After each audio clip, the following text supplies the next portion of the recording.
In our last chapter, Brendan had Joel, Chase, Shoshana, and Kimberly come over. Chase didn't come over yet. Chase is on his way to the elderly home to return the medal. And they're on their way. And so Joel, Kimberly, and Shoshana went to Brendan's house. They watched the video again, and they realized that Chase is innocent. Mostly innocent. He still lied, but he's innocent with the whole, like, he didn't mean to bash Joel in the face or anything like that. So they're going to try to go find him. They're headed to Portland Street as well because Brendan called Chase's mom, and Chase said he was on his way to Portland Street. So that's where they're all headed. So, okay, ready? So they're all headed to Portland Street right now. They're going to talk to Chase. I have cat hair all over me. I apologize. Whatever. Mom, you should bring your cat. What? You should have brought your cat. I cannot. They don't like to travel. Or him. Her, both of them. Emotional support. Elijah, will you follow along, please? I'll hold her. Thank you. She probably won't. I don't care where you sit or what you do. Just have your book. Okay. So we're on chapter 27. Guys, we're starting. It's smoking hot in here. This is with Aaron. It's not as bad as Miss Greaves' room. Okay. Are we ready? I can open the window if you want. I'll open them. You read. No, it's cold. Just a little, like a little crack. I think it's fine. Okay, the problem is we're Okay. complaining all year that we needed heat, and now that heat is now everybody's opening windows. Everyone complains about everything, no matter what. They just enjoy the heat. At least we have it. Just a crack, yeah. Those are right. I'll go over and Stop complaining. it's fine. Let it open for a bit. I'll go over and close it. Seb, come on back. I'm trying to start. Guys, shh. My video is already recording. I'm waiting for you to sit and get going so I can read. Please take a seat so I can get going. Good Lord. Okay, so you're making the remote kids sit here and listen to your garbage. We're on page 214. This is chapter 27 with Aaron. They are all headed to the elderly home right now. Young man, we've been waiting nearly half an hour, the Dumbledore tells me. You promised to set up the card table for us. Well, I'll get to it, I tell her. We're busy. This old bat has a voice like screeching gears on a truck with a bad transmission. You don't look very busy to me. You're just standing around the snack cart eating the cookies you're supposed to be passing out, which is a big job. Bear pretends to be outraged. Do you expect us to do it on an empty stomach? Chill out, I advised Dumbledore. 5 more minutes. So they're like treating the old people at the elderly home not very well. It goes without saying that community service at the Greybeard Motel is just about as much fun as sticking your hand in a garbage disposal. The one good thing is you get to mess with the residents. She's been bugging us half the morning to set up an extra card table in the rec room so she and 3 other blue hairs can play bridge. We've been having a few laughs seeing how long we can blow her off. 5 minutes? Try 5 hours. Maybe 5 days. If she doesn't like it, let her set up her own card table. She's built like a sumo wrestler. In frustration, she retreats into the rec room, and Bear and I crack up. Top of 215. We'll do it for her eventually, right before her head explodes. So they are messing with the residents, which is not good. Like, it's not good to mess with old people. They get confused. They get angry, That's the art to it, picking the moment to give in just when she's about to report us to the nurses. We help ourselves to more cookies, but Bear tries to hog the last chocolate one, and we end up down on the floor fighting for it and laughing like crazy. Excuse me. The cookie is crushed before either of us can eat it. We're getting back to our feet, brushing off the dust and crumbs when we see him. Chase, striding down the hall like he's on The Amazing Race, in a real hurry to get somewhere. So they see Chase walk in, and he's hustling. He's like headed to Mr. Solway's room, and they notice. They're like, oh man, he's trying to get somewhere fast. Ever since our fight on the football field, he hasn't been turning up for community service. Not that he's really on it anyway. I guess he's back, or at least he's back visiting his video star, the nastiest old Dumbledore, in a building overflowing with them. Bear, who has amazing sight, spots the bulging pocket first. It looks like he's carrying a baseball, but there's a piece of cloth trailing from the opening. So they notice he's got something in his pocket, and it's like something's like exploding out of his pocket. Hey, Ambrose, I call. What have you got there? He ignores me and shifts his path to the opposite side of the corridor, so he like avoids them. Bear blocks his way. The man asked you a question. Another shift, so I step out beside Bear, and together we block the hall, so now they're blocking him. Chase does exactly what a running back would do on a football field. He puts his head down and tries to blast through us, but we're linemen and we stop him cold. In a game, I'd be trying to strip the ball. In this case, I reach down, grab the white fabric, and yank, so he tries to get the thing out of his pocket. A dish towel opens up in my hand and something flies out of it and hits the terrazzo floor with a clink. Star-shaped blue ribbon, the geezer's medal. Chase falls on it like he's recovering a fumble. Bear and I go down on top of him. So he makes it fall out of his pocket. Hey guys, can we all follow along? I see some people doing other things. Can you follow along? It's 2:16 if you're confused. I don't know what you're doing, but... I was drawing a deer cow. Okay, well, let's follow along. We're almost done. So he pulls it out of his pocket. It falls on the floor. Chase falls on top of it. And then Bear and Aaron are down on top of him. So they're like in a pig pile right now. 2/3 of that is ours, I snarl. It belongs to Mr. Solway. He doesn't care, Bear grunts. He barely remembers he ever had it. Get off. So they're like kind of wrestling. Somehow he heaves us both clear and scrambles to his feet, clutching the medal in his hand. You're not going to win this, man, I tell him. It's not even unfriendly. I'm giving him valuable information. We're taking that medal no matter what we have to do to you. So they're going to like try to fight him for it. He hesitates, considering his options. During the pause, Dumbledore comes back into the hall. What's going on out here? It's more than 5 minutes. We need our table set up now. Oh, I'll do it, offers Chase, grabbing the opportunity to get away from us. The medal concealed in his fist, he escorts Dumbledore into the rec room. Bear starts to follow them, but I hold him back. Too many witnesses, man. Be patient. He can't stay in there forever. So Chase goes in to try to help this woman to get away from Aaron and Bear, and they're just going to wait for him outside. Where am I? Too many witnesses, man. Be patient. We can't be in there. He can't stay in there forever. We watch like hawks from the doorway, figuring he might try to stash the medal and come back for it later, while we're not around. It's in his right hand. He never opens those fingers while he's setting up the folding table and chairs. He keeps one eye on us. I favor him with a grin that says, we're going to get you if we have to stand here until the next ice age. He's toast, Bear whispers triumphantly. The only way out of the room is through us. The Dumbledores in the rec room are fawning over Ambrose like he just saved the world from Lex Luthor or something. They love him as much as they hate us. It's enough to make you barf. He even takes a small potted plant from the TV cabinet and sets it on the table to be a centerpiece. The blue hairs are practically wriggling with joy. Then as Chase turns, his elbow knocks the pot off the table. It hits the floor and shatters, spilling earth all over the place. Bear loves it. Ha, idiot. So Chase, trying to be nice, like sets up the table for the old ladies that are playing cards, and he puts a little potted plant right in the middle of the table to be nice. And as he turns to leave, he hits it with his elbow. It falls off the table and spills. Ambrose rushes to the corner where a vacuum cleaner stands against the wall. He plugs it in and starts to clean up his mess. We almost miss it. As he runs the vacuum back and forth over the dirt, he opens his hand and drops the medal into the unit's path. In a heartbeat, it's sucked up and gone. So he maybe did that on purpose, dropped the pot off the table so that he could take the vacuum and suck up the medal. So now that's what he's done.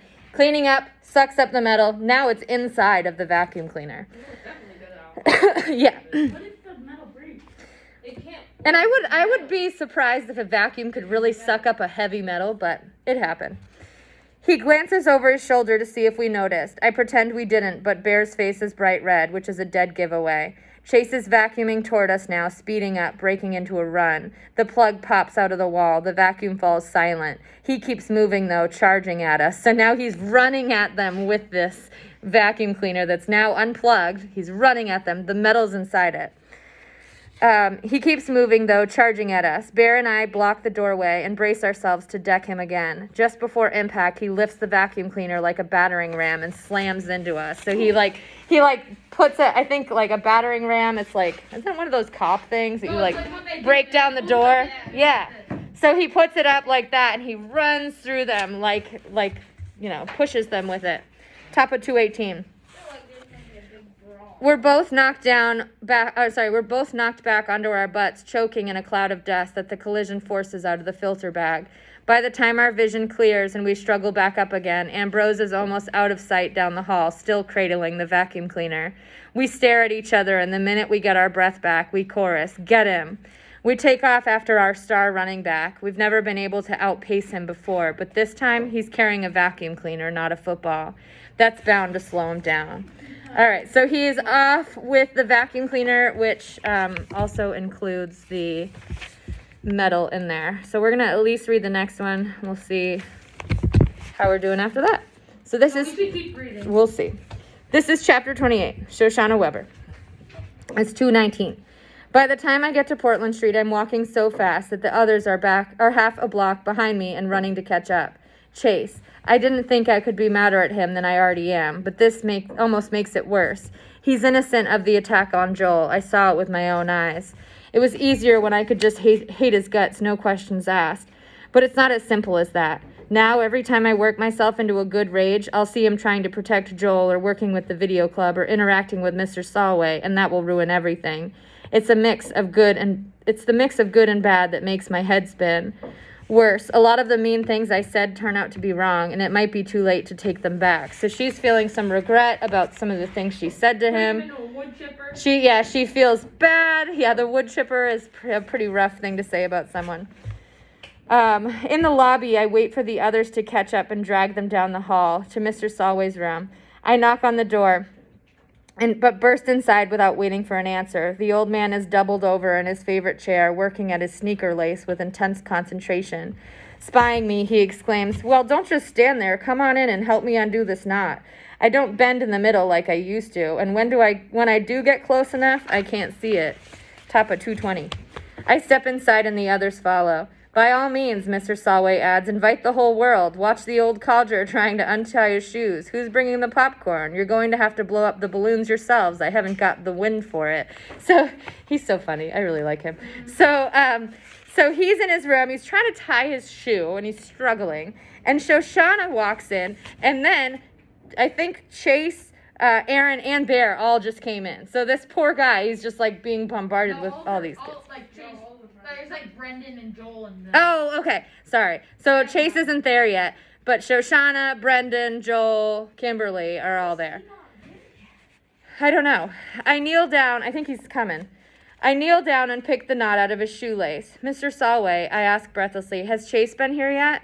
He shakes his head. Haven't seen him in days. You either, he adds, a little accusingly. I feel awful. I haven't come by since Joel got hurt, and now I realize that Chase hasn't visited since that horrible day either.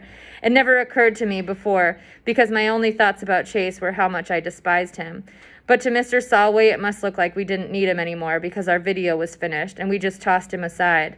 It's my fault, I confess. I got mad at Chase for something that was only partly his fault. That's why he stopped coming. Not because he didn't want to see you, but because he didn't want to see me, and I stopped because I didn't want to run into him. I feel a hand on my shoulder. Joel is standing next to me, and I realize that he's trying to tell me that I'm getting so worked up about this emotionally that I'm not making much sense. A crooked smile spreads over Mr. Solway's craggy face. I wouldn't be young again for all the tea in China. So he's like, oh, the drama. Kimberly steps forward. We saw a movie about you in my school. Top of 221. That was Warrior, Brendan supplies quickly. The project Shoshana and Chase did together. There's a commotion out in the hall. Here we go. Loud voices and pounding footsteps. Mr. Solway frowns. Not wheelchair roller derby again. The greatest generation. They think they own the world. I just love him so much. I poke my head out the door in time to see Chase sprinting toward me with of all things, a vacuum cleaner clutched in his arms. So he looks out and he's just like, sees these people like running at him, and Chase has got a vacuum cleaner like hugging it. He's like, what? As I watch, he's yanked violently backward off his feet. So behind him, Aaron and Bear are there, and they pull him back. So he like just falls backward. That's point of grabbing the metal. You can't not sell it. Huh? You can't sell the metal. I don't, you could pawn it probably. You could go to a pawn shop and get money for it, but. But you're, what, 12 years old? Right. No, Yeah, right, true. You're going to go to jail. Right. Okay. As I watch, he's yanked violently backward off his feet. He falls hard, still clinging to the appliance. Aaron is on the floor beside him, both hands on the electrical cord that brought Chase down. Okay, so they pulled the cord, Yeah, that's what I and they pulled him back, and he fell back. So now they're all on the floor again. Bear hurdles the fallen Aaron and descends on Chase like a bird of prey. And when Chase won't give up the vacuum, Bear rains punches on his head and shoulders. So now they're like literally like punching him. I hear a cry. That's rude. I hear a cry of outrage from Kimberly, but it's not as loud as my own. The two of us rush forward and jump on Bear, trying to pull him off Chase, and it works. He scrambles back to his feet and shoves us away from him. Kimberly bounces off the wall, and as we stumble together, our heads meet with a crack. I see stars. Oof. So Kimberly and Shoshana hit heads pretty hard. I'm just going to close this a little bit. It's a little chilly now. Hey, little undersized Brendan comes flying at Bear, his anger lending him courage nobody ever knew he had. He begins pummeling Bear, landing blow after blow. It's insane.